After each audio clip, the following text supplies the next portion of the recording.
안녕하세요.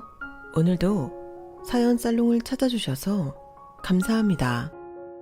저는 과천에 사는 50대 초반의 여성이에요. 저는 딱 30에 결혼을 해서 남편과 3년 동안 말 그대로 오순도순 즐겁게 살다가 갑자기 남편이 가버린 바람에 거의 20여년을 남편을 마음에 두고 그리워하며 살고 있어요. 그렇다고 제가 항상 슬퍼하거나 눈물바람으로 사는 건 아니에요. 남편과의 사이에서 둔 딸아이와 다른 가족들 덕에 늘 따뜻함을 느끼며 행복하게 살고 있죠. 저에게 복이라면 가족 간의 불화가 거의 없다는 거 아닌가 싶어요. 남편 살아있을 때도 그랬고요. 하지만 중간에 잠깐 한 1년쯤 저에게도 사람 때문에 힘든 시절이 있었어요. 바로 신우의 남편 때문이었는데요.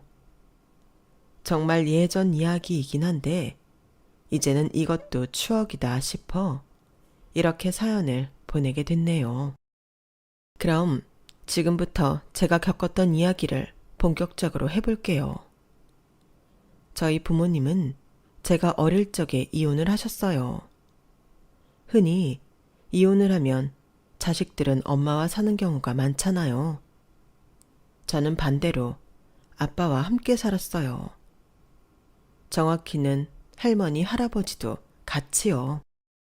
엄마와 할머니는 결혼할 때부터 사이가 나빴는데 나중에는 아빠와의 관계도 나빠져서 이혼을 하셨다고 해요.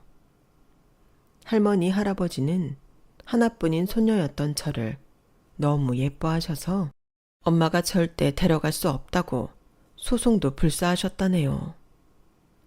결국 저는 아빠 밑에서 자랐는데 고등학생 때 아빠 사업이 어려워지면서 힘든 시간이 찾아왔어요.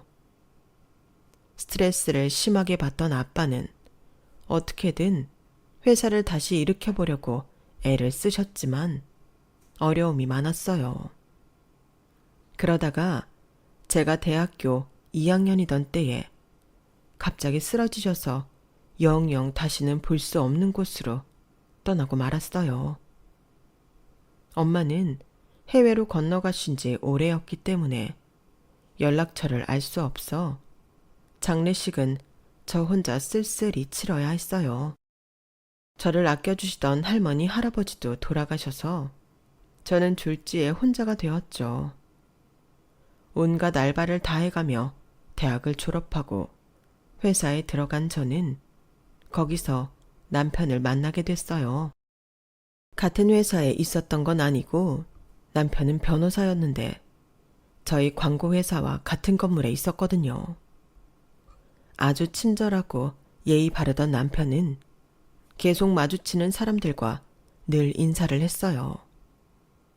저는 그렇게까지 인사성이 좋지 않았는데 얼떨결에 인사를 하게 됐고요.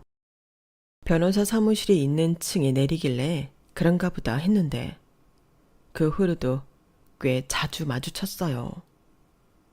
처음에는 변호사에 대한 선입견이 있어서 겉으로만 친절한 척하는 거라고 생각했거든요. 그런데 언젠가 회사에서 꽤 떨어진 골목길에서 남편이 폐지 줍는 할머니를 도와 리어카를 끌어주는 걸 보고 꽤 감동받았네요. 자기 양복이 다 구겨지고 더러워지는 걸 아랑곳하지 않고 할머니를 끝까지 도와줬는데요. 가만 보니까 근방에 있는 어르신이며 가게에서 일하는 사람들한테도 다정하게 인사를 건네고 소소한 사는 이야기를 하는 거 아니겠어요? 저는 제가 너무 드라마나 영화에 나오는 변호사 이미지만 보고 사람을 판단해버렸구나 하고 반성했네요. 그런 사람이었으니 저하고 사귀고 결혼도 했던 것 같아요.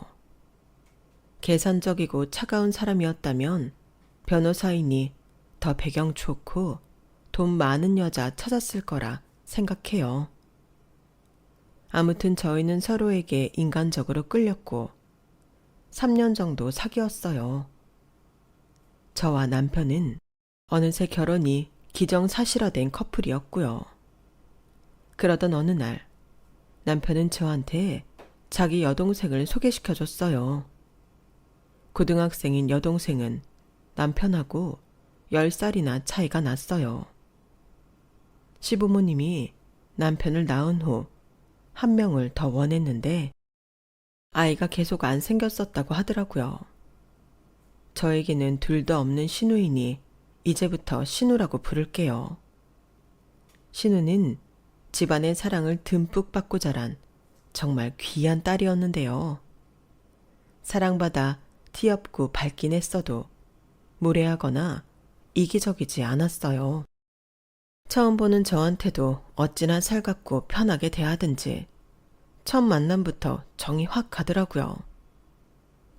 자, 소연아, 네가 그렇게 보고 싶어 하던 네 새언니 될 사람이다. 윤주야, 내 동생 소연이. 소연씨, 반가워요. 얘기 많이 들었는데 정말 듣던 대로 너무 예쁘고 귀엽네요. 좋게 봐주셔서 감사합니다. 언니야말로 정말 청순하세요. 왜 오빠가 좋아하는지 알겠어요. 신우는 저를 정말 잘 따랐는데 어릴 적 어머니가 돌아가셔서 나이 많은 여자만 보면 그렇게 정을 주고는 했다더군요. 저는 그런 신우가 안쓰럽고 너무 귀여워서 더 잘해주고 싶었어요. 결혼 전부터 저와 신우는 나이를 뛰어넘어 정말 절친이 되어버렸죠. 결혼식을 올리고 신혼여행 가는 길에 남편은 저에게 이렇게 말했어요. 윤주야, 정말 고마워. 소연이하고도 잘 지내줘서 너무 고맙고 네가 이렇게 나이 여린 동생 있고 홀시아버지 모셔야 되는 집이라고 나를 싫어하게 되면 어쩌나 걱정도 많이 했었거든. 근데 윤주 네가 소연이도 그렇고 아버지한테도 너무 잘해줘서 정말 기쁘고 좋다. 내가 너한테 정말 잘할게. 고맙다고 해야 할 사람은 나지. 경민 오빠도 아버님도 아가씨도 다 나 고 하나 다름없는데도 집안 같은 거 하나 안 따지고 온전히 나 하나만 봐줬잖아. 아버님도 너무 따뜻하시고 좋으셔서 돌아가신 아빠한테 못 해드린 것까지 다 해드리고 싶어. 나도 오빠한테 더 잘할게. 앞으로도 잘 부탁해. 그렇게 결혼을 하고 저는 한창 뒷바라지가 필요한 신우를 위해서 시댁에서 함께 살기로 했어요. 물론 이 결정은 제가 했고요. 남편은 저한테 미안해서 안 그래도 된다고 했지만 제가 그러고 싶었어요. 처음에는 회사 다니면서 집안일을 하려니 혼자 살 때와는 확실히 규모도 다르고 일할 것도 많아 결국 회사를 그만두었어요. 그럼에도 저는 제 경력 같은 거 하나도 아깝지 않았어요. 그동안 따뜻한 가족이 그리웠었는지 시아버지가 있고 신우가 있고 남편하고 그렇게 넷이 복닥거리고 사는 게 너무 좋더라고요. 그들을 위해 제가 할 수 있는 일이 있어 행복했고요. 하지만 그런 행복은 너무나도 짧기만 했어요. 남편과 3년을 그렇게 살며 앞으로 더 행복할 일들만 남았다고 믿었건만 남편은 어느 날 갑자기 위암 말기 판정을 받았고 3개월 정도 투병 생활을 하고는 허망하게 떠나버렸어요. 엄마는 돌아가신 건 아니지만 일찍 헤어졌고 아빠도 보내드려 봤으니 이런 이별이 힘들지 않을 줄 알았는데 아니더군요. 사랑하는 사람과의 이별은 언제나 힘들었어요. 실은 남편을 떠나보낸 게 제 인생에서 가장 괴롭더라고요. 그때 저는 겨우 33이었고 신우는 막 대학에 들어갔을 때였어요. 우리 아이는 2살밖에 되지 않아 아무것도 모를 나이였고요. 시아버지는 제 손을 잡고 눈물을 흘리셨어요. 미안하다. 우리 경민이가 너무 빨리 가버려서 너를 힘들게 하는구나. 너 아직 앞날도 창창하고 서아도 어리잖니? 그러니 너 얼마든지 새 출발할 수 있어. 우리 신경 쓰지 말고 네 살 길 찾아서 가라. 너 잘못하면 평생 고생한다. 내 말 들어. 아버님, 저는 아버님하고 아가씨하고 같이 있고 싶어요. 오빠 가버렸다고 제가 획 떠나면 저 나중에 저 세상 가서 오빠 얼굴 못 봐요. 아버님하고 아가씨가 저한테 어떻게 해주셨는데 저 혼자 편하자고 떠나겠어요. 그리고 저 힘들지 않을 거예요. 아버님하고 아가씨 떠나는 게 더 싫고요. 제가 힘 닿는 데까지 해볼게요. 오빠가 남겨준 재산도 있고 저 할 수 있는 만큼 잘 해볼게요. 걱정 마세요, 아버님. 공무원으로 정년퇴직을 하셨던 시아버지는 그날로 당신이 근무하셨던 기관에 시니어 클럽에 연락을 해서 일주일에 3번 보조 업무를 하기로 하셨어요. 신우이는 대학 들어가자마자 휴학을 하고 일을 하겠다길래 그거 말리느라 진땀을 뺐네요. 대신에 과외 알바를 하는 걸로 합의를 봤어요. 저는 전에 있던 회사 팀장님의 도움으로 어느 케이블 TV에서 프로그램 구성을 맡아 꾸준히 돈을 벌 수 있게 됐어요. 그렇게 온 가족이 열심히 살아서인지 생활은 나름 굴러갔어요. 저는 녹화가 늦게 끝나도 집에 돌아오면 뭐 하나라도 가족들이 좋아할 만한 걸 직접 만들어 놓곤 했어요.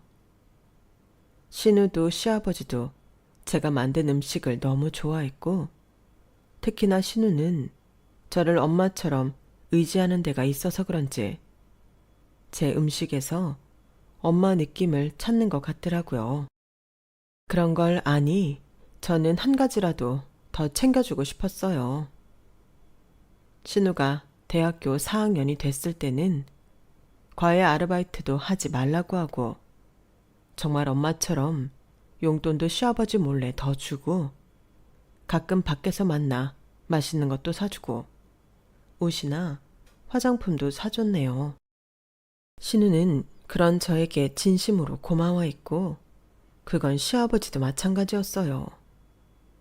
제가 신우한테 잘하는 걸 눈치채시고 일부러 저한테서 용돈도 안 받으실 정도였거든요.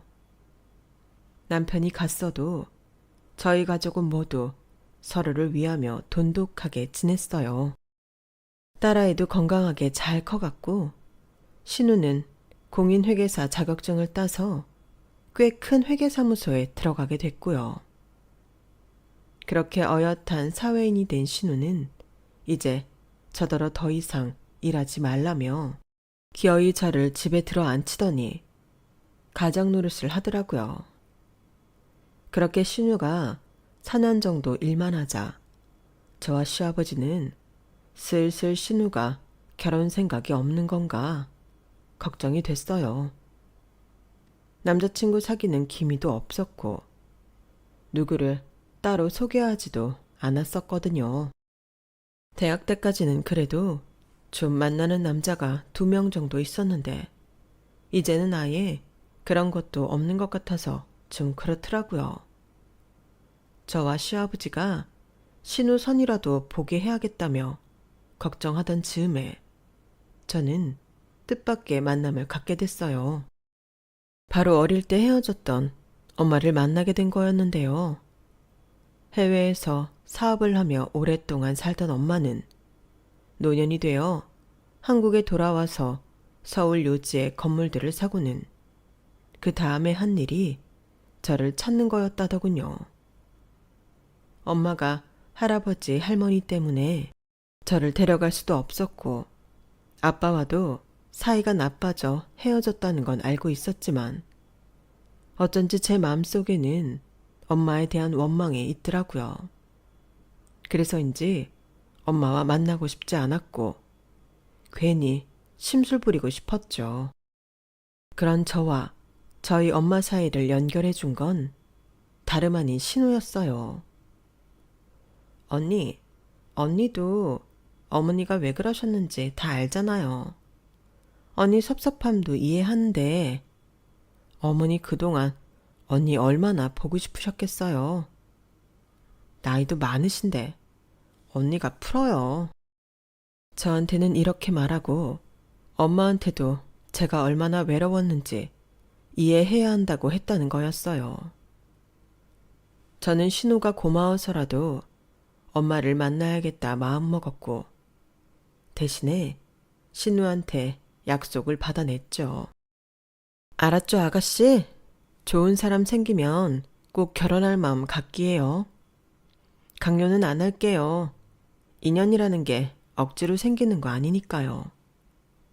그렇게 해서 저와 아가씨는 약속을 했고 저도 엄마를 만났어요. 엄마와는 오랜 세월 회포도 풀었고 이제는 가끔씩 만나기로 했어요.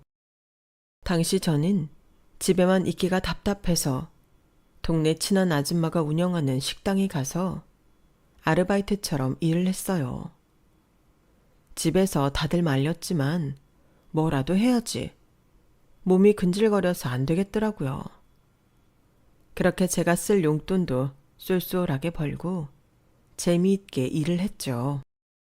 그리고 몇 달쯤 지났는데 갑자기 신우가 결혼할 사람이 생겼다며 남자를 데려온다는 거였어요. 저를 비롯해서 식구들이 전부 말 그대로 뛸 듯이 기뻐하며 남자를 맞이했어요. 알고 보니 남자는 신우의 고등학교 10년 선배인데 대학 때 고등학교 동문회에서 봤을 때부터 반했었대요. 신우가 받아주지 않아서 실망이 컸었는데 얼마 전 우연히 신우를 다시 만나서 엄청 들이댔다고 자기 입으로 말을 하더라고요. 남자는 이제 전공의 과정을 마치고 정형외과 전문의가 된 사람이었어요. 제가 원래 소연이를 찍었었거든요. 그런데 제 마음 한 번도 안 받아줬는데 이렇게 커서 다시 만난 걸 보니 이건 뭐 빼박이다 싶더라고요. 넘어올 때까지 찍어보자 했죠. 어째 말하는 게 저렴하고 사람이 가벼워 보였지만 신우가 좋다는 사람이니 저희 가족도 다 반가워했어요. 나중에 신우한테 물어보니 이렇게 말하더군요. 계속 나 좋다고 따라다니니까 다시 나한테 이렇게 해줄 사람 만날 수 있을까 싶더라고요. 그래서 결혼하자고 하길래 그러자고 했어요. 이게 맞나 모르겠지만요. 그때 신우한테 조금이라도 마음에 걸리는 게 있으면 다시 생각해 보라고 했어야 했는데 그러지 않았던 게 얼마나 후회되는지 모르겠네요. 아무튼 신우는 그 남자와 결혼을 해서 저희 집 근처에서 신혼살림을 시작했어요. 신우가 그러자고 했다는데 남자는 처음에는 싫어하는 기색을 보이다가 3년만 여기서 살고 이사가는 조건으로 합의를 했다고 하더라고요. 신우는 갑자기 저희와 떨어지는 게 영 마음이 안 좋았던 모양이더라고요. 저는 제가 나갔던 식당이 문을 닫고 대신 뷔페 사업을 한다며 저더러 같이 해보지 않겠냐고 해서 고민하고 있었어요. 그런 제게 시아버지가 해보고 싶으면 마음껏 해보라고 하시더라고요. 네, 보니까 서엄마 하고는 싶은데 혹시 실패할까봐 걱정인 것 같다. 그런 염려 마라. 우리 먹고 살 걱정 있는 거 아니잖냐. 그 정도 실패해도 메꿀 수 있으니 해보고 싶은 거 한번 해봐. 사람이 자기 일 하는데 나이가 어딨냐. 오히려 네 나이면 한참 뭐 해볼 때 아니겠어. 저는 시아버지 응원에 의지해서 출장 뷔페 일을 하게 됐어요. 친정 엄마도 열심히 해보라며 좋게 봐주셨고요. 그러다 보니 바빠져서 신우와 신우 남편을 챙기기 힘들었네요. 신우 남편과도 제대로 얼굴 볼 일이 없었고요. 그렇게 6개월쯤 지나서 어느 사무실 개업식에 출장 뷔페를 가게 됐거든요. 저는 현장에서 지휘하는 역할이라 직원들과 함께 나가서 이것저것 챙겼어요. 그런데 제가 간 그 건물에 신우 남편이 페이닥터로 있는 병원이 있었던 거였어요. 하필 신우 남편은 제가 뷔페에서 나오는 음식물 쓰레기를 분리수거해서 양손에 들고 버리는 장면을 봤는데요. 그때 신우 남편의 눈빛을 잊을 수가 없네요. 저를 경멸하듯 바라보다가 제가 아는 척을 하려고 하자 갑자기 쌩 돌아서 가버렸던 그 모습을요. 그 후 신우 남편은 다른 가족들 없는 데에서 제가 무슨 말만 하면 코웃음을 치거나 무시하는 태도를 보였어요. 하루는 저를 자기 병원 앞까지 부르더라고요. 뷔페 예약 때문에 음식 가격 맞추느라 바쁜 와중에도 저랑 자매나 다름없는 신우의 남편이 부르니 불이 나게 갔죠. 그랬더니 저한테 쪽지 하나를 주면서 건방진 말투로 이러는 거였어요. 거기 적힌 것 좀 만들어서 오늘 밤까지 저희 집에 갖다 주세요. 반찬이네요. 불고기, 물김치, 김치볶음에 초밥도 있네요.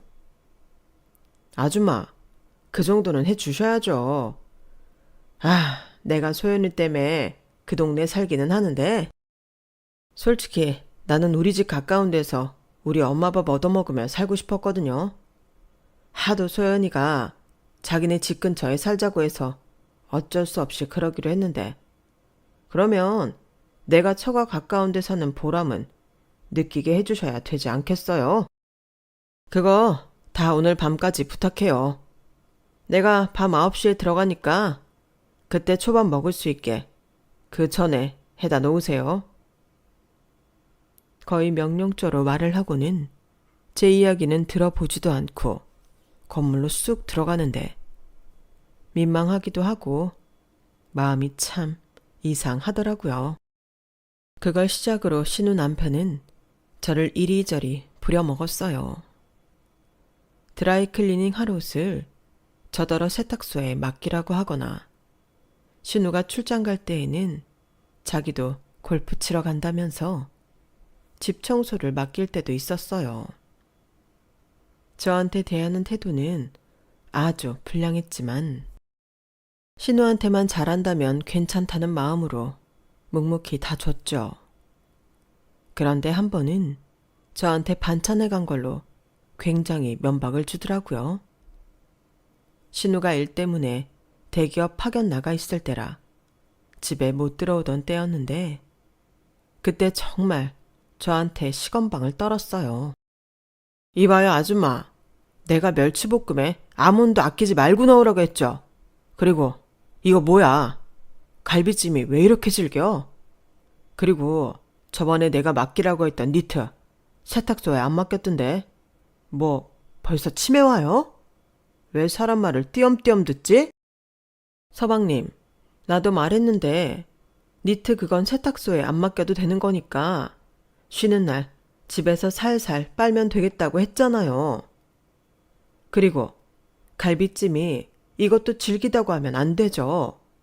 뼈가 쏙쏙 빠지는데 이걸 질기다고 하는 건 억지예요. 멸치볶음도 그래요.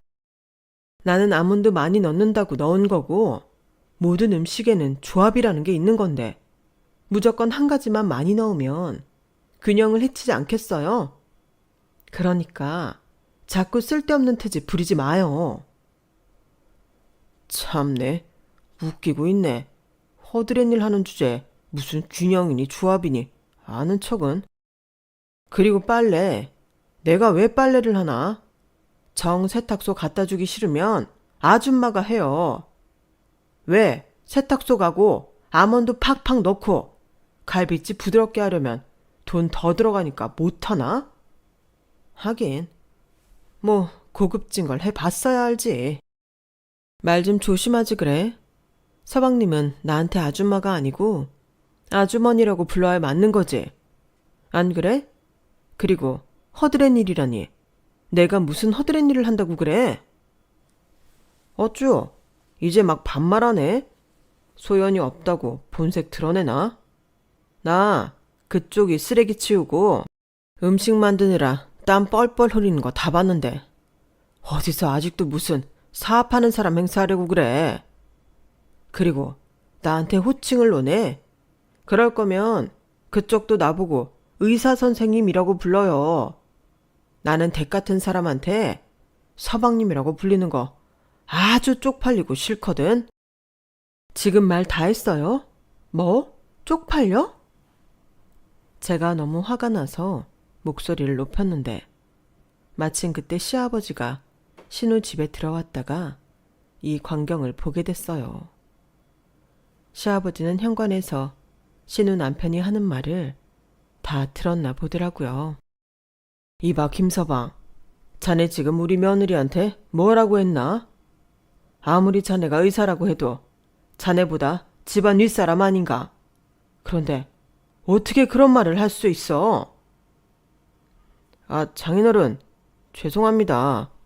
저도 그러려고 한 건 아닌데 아주머니께서 음식 해다 주시는 걸로 너무 생색내시고 저한테 하도 잔소리를 하셔서요.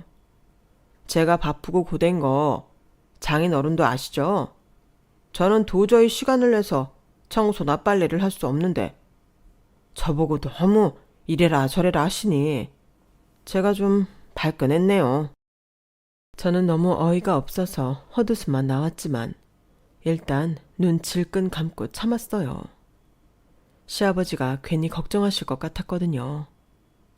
근데 그때 차라리 그놈의 본성을 다 폭로하고 하루라도 빨리 신우와의 관계도 청산하게 하는 게 나을 뻔했다는 생각도 많이 드네요. 아무튼 저는 그때 아무 말 없이 나왔는데 나중에 시아버지가 그 일에 대해 신우한테 얘기했나 보더라고요. 신우는 그 일로 남편과 크게 싸웠고 저한테 다시는 함부로 하지 말라며 단단히 약속을 받아냈다고 하더라고요.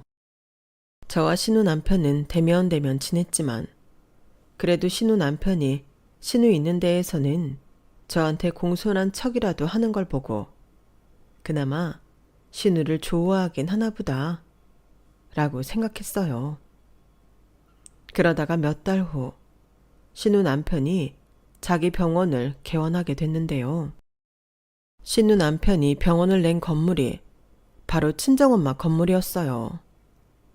병원 자리를 알아보던 신우가 저한테 혹시 엄마 건물에 들어갈 수 있는지 알아봐 달라고 했고 제가 엄마를 신우한테 연결해줬거든요.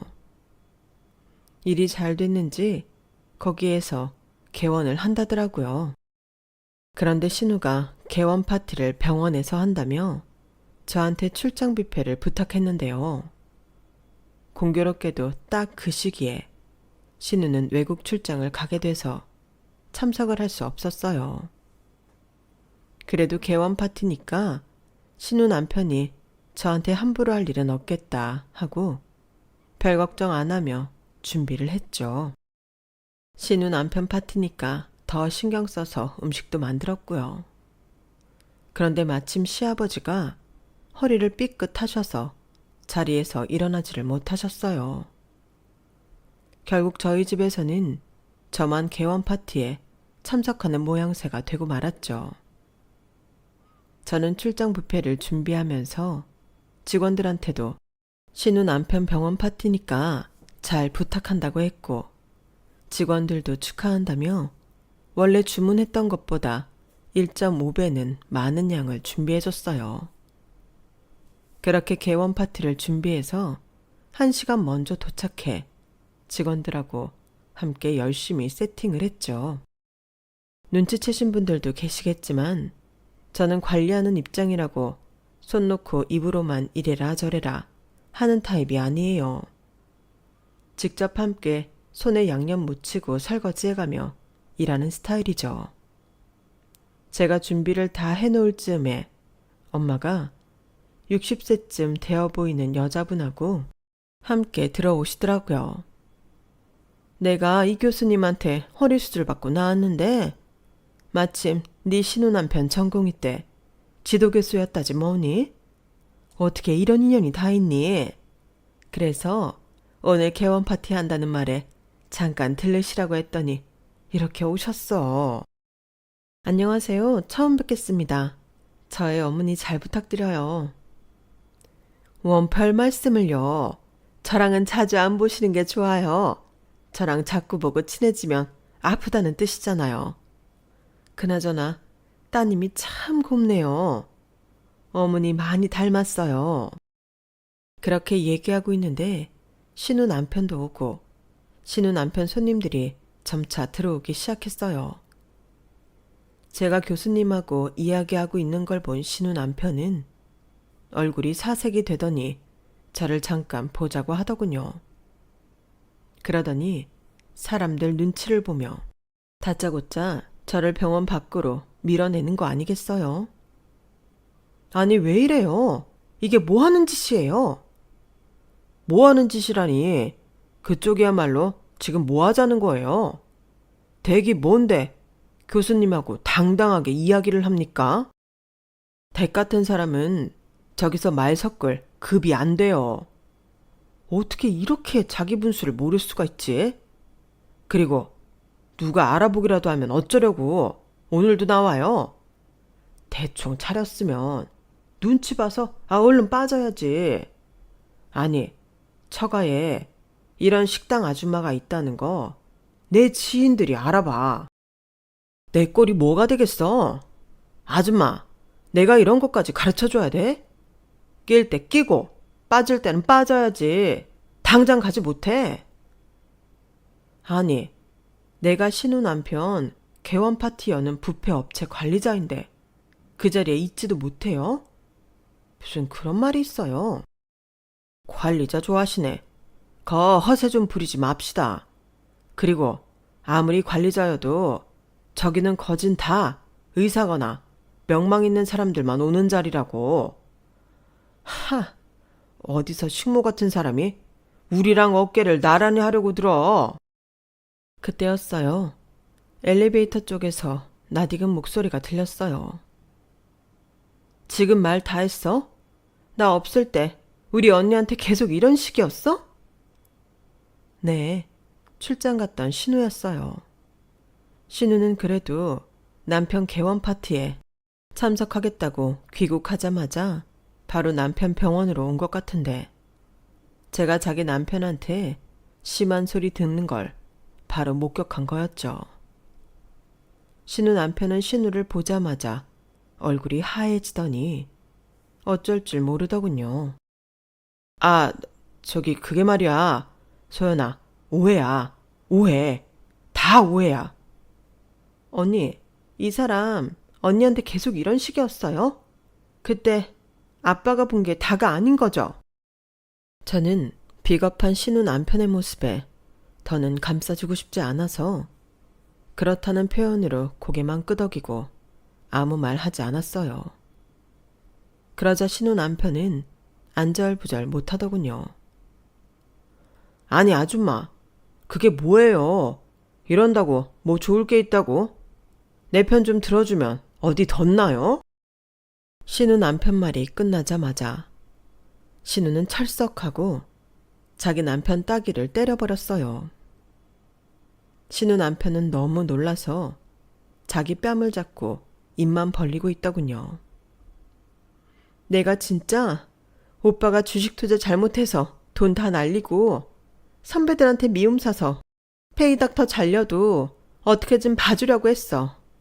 그래서 내가 언니 어머니한테 부탁해서 여기 병원 자리도 정말 다른 데보다 20%는 싸게 월세 깎아주신 거란 말이야. 근데 우리 식구 안 보는 데에서 언니한테 이렇게 못되게 굴었단 말이지? 당장 이 병원 뺀다고 할 거니까 그렇게 알아. 저기 소연아, 아니야. 잘못했어. 내가 정말 다시는 안 그럴게.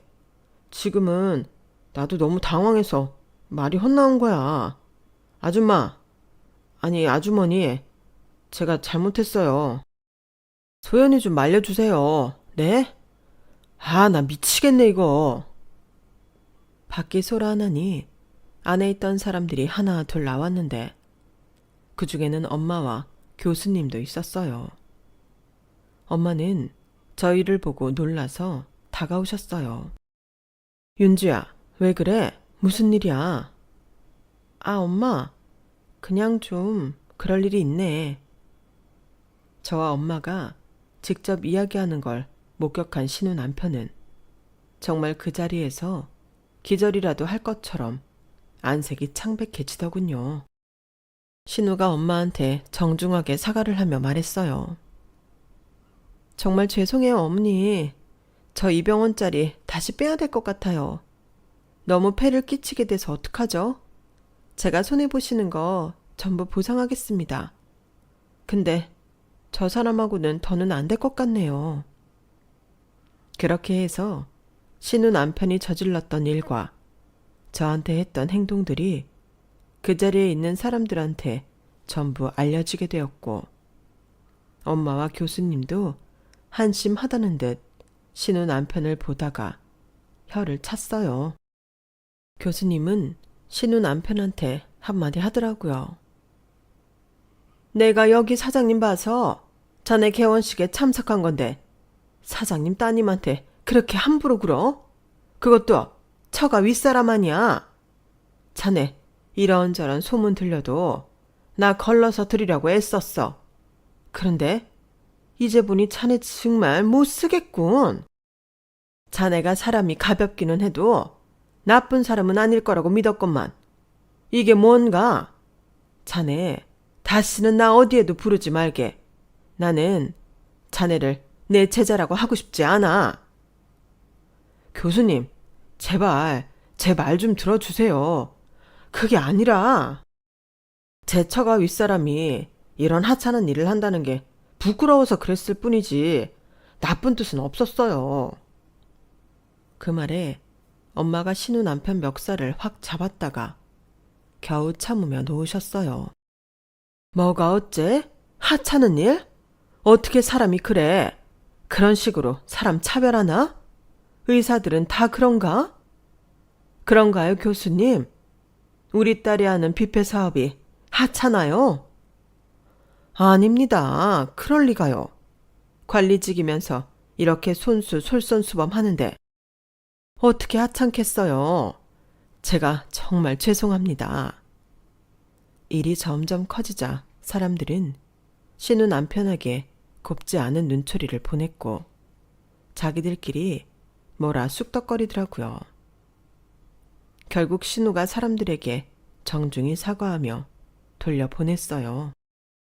신우 남편은 신우의 눈치를 보며 계속 오해라고 자기 말 좀 들어보라고 했지만 신우는 아무 말 없이 제 손을 잡고는 엄마한테 정말 큰 신뢰를 범했다고 다시 한번 사과드리고 집으로 돌아왔어요.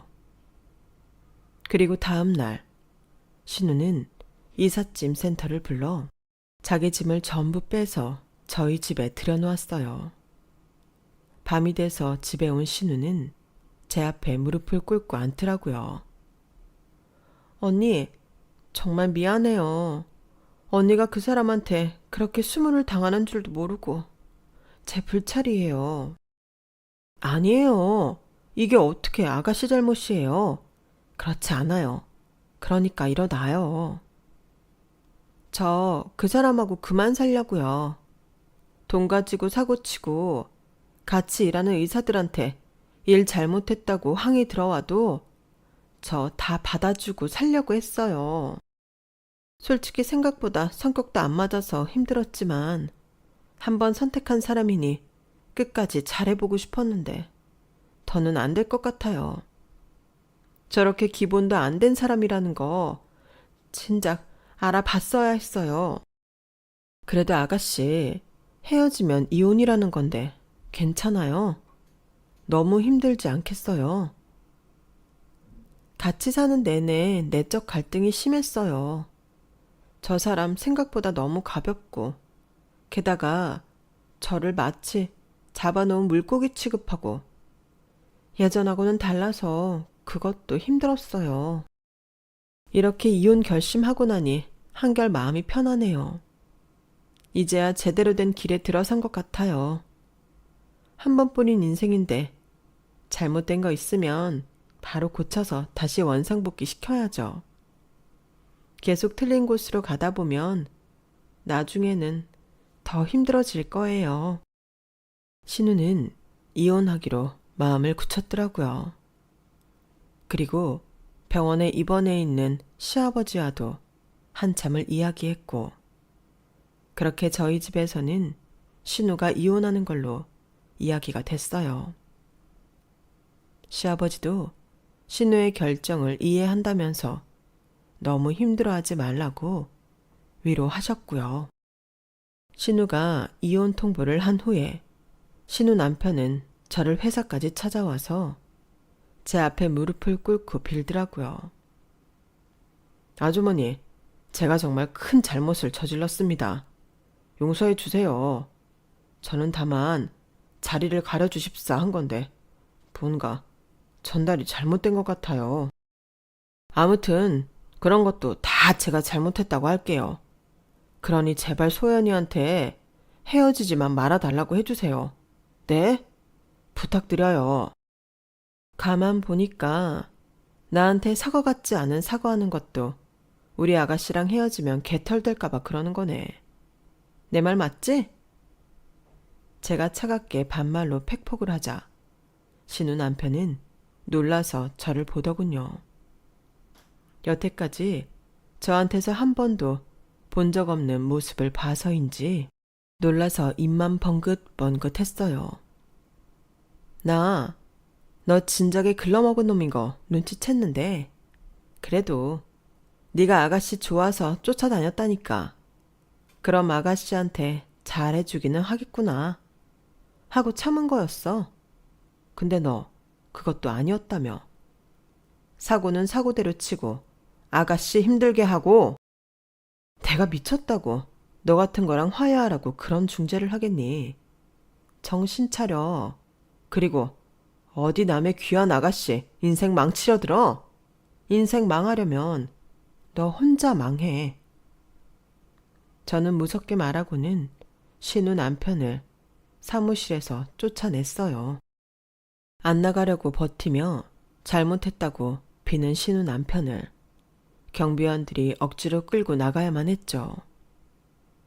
결국 신우는 자기 이름으로 얻었던 병원 자리를 도로 뺐고, 신우 남편은 여기저기 빚만 남고 일자리도 찾지 못해 말 그대로 정말 낙동강 오리알 신세가 되고 말았어요. 신우 남편은 교수님한테까지 찍혀서 어디에서도 도움을 받지 못하게 됐다고 하더라고요. 결국 신우 남편은 신우에게 이혼당하고 월급 의사짜리도 찾지 못해 전전긍긍하다가 지방 어디 소도시에 빚을 얻어 집을 구해 작은 병원에 들어갔다고 하네요. 그래도 의사인데 굶기야 하겠어요. 어떻게든 빚도 갚고 자기 생활 꾸려나가겠죠. 저는 그딴 인간보다는 그 인간 때문에 이혼하게 된 아가씨가 가여워서 견딜 수 없었는데요. 아가씨는 오히려 그 이후로 사람이 더 밝아지고 일도 더 열심히 해서 전보다 더 잘 나가는 사람이 되더라고요. 그리고 몇 년 지나서 정말 진국인 동갑내기를 만나 다시 결혼도 하게 됐고, 지금은 아들 딸 낳고 알콩달콩 잘 살고 있네요. 저는 시아버지를 몇 년 전에 잘 보내드리고 딸아이와 함께 엄마와 왕래하며 잘 지내고 있어요. 참, 저희 딸도 대학생이 돼서 자기 진로를 위해 열심히 살고 있네요. 지나고 나니 나쁜 시기는 좋은 마음으로 이겨내야 한다는 생각이 드네요. 그렇게 해야 제 자신에게도 좋은 것 같고요. 그럼 지금까지 제 이야기 들어주셔서 모두 감사드려요. 항상 행복하시고 건강하세요. 여러분, 사연 댓글에 응원과 현명한 조언 부탁드려요. 좋아요와 구독은 저에게 큰 힘이 됩니다. 오늘도 좋은 일 가득하세요.